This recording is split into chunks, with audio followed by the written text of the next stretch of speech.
দুবরাজপুরের পর এবার নজর কেড়েছে নারায়ণগড়। ভোটের প্রচারে একেবারে অন্যরকম ছবি সামনে এলো। বিজেপি প্রার্থী রামপ্রসাদ গিরি প্রচারের মাঝে ঢুকে পড়লেন সেলুনে, আর তারপর যা করলেন তা দেখে চমকে গেলেন সবাই।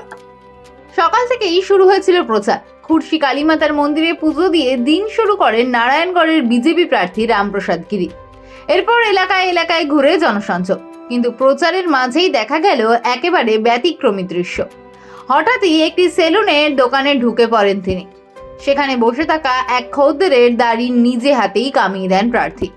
এই অপ্রত্যাশিত মুহূর্ত ঘিরে কৌতূহল ছড়ায় এলাকায়। সাধারণ মানুষের সঙ্গে এমন সরাসরি যোগাযোগই যেন তুলে ধরতে চাইলেন তিনি। ডোর টু ডোর প্রচার করলেন, কেমন সাড়া পাচ্ছেন? সাড়া প্রচুর আছে।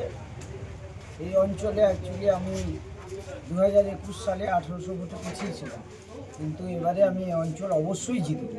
দাদা, জিতেই আমাদের যে কর্মীরা আছে তারা অত্যন্ত পরিশ্রমী, আমাদের কার্যকর্তারা অত্যন্ত ভালো কাজ করছেন, মানুষের ধরে ধরে ইতিমধ্যে তারা পৌঁছেওছেন, আমরাও যাচ্ছি, প্রচুর সাড়া আছে এবং এটা আমরা জিতেই দেখাবো। দাদা, আজকে প্রচারের মাঝে দাড়ি কামাতে দেখা গেল আপনাকে, কি বলবেন? দেখুন, এটা তো প্রচারের অঙ্গের ভিত্তি, এখন প্রচারের অঙ্গ এটা স্বাভাবিকভাবে মানুষের সঙ্গে মিশতে পারলে হবে।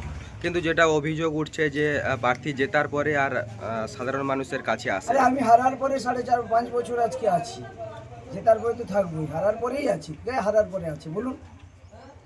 আর কিছু লোকের চাপে পড়ে, একটা দুধেল গাইদের চাপে পড়ে আমার এই বিধানসভার প্রার্থী পরিবর্তন হয়েছে তৃণমূলের।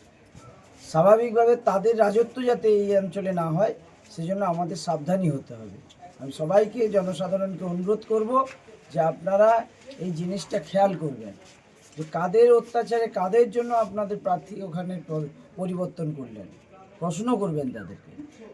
ভোটের ময়দানে প্রার্থীদের অভিনব প্রচার নতুন নয়, তবে নারায়ণগড়ে রামপ্রসাদ গিরির এই দাড়ি কামানো মুহূর্ত এখন এলাকায় চর্চার কেন্দ্রবিন্দু। মানুষের সঙ্গে মিশে যাওয়ার এই বার্তা কতটা ভোটে প্রভাব ফেলবে সেটাই এখন দেখার। নারায়ণগড়ের এই ব্যতিক্রমী প্রচার কি বদলে দেবে সমীকরণ? নজর থাকছে সেদিকে। নারায়ণগড় থেকে অনুপম জানার রিপোর্ট। আপনারা দেখছেন সময় 365।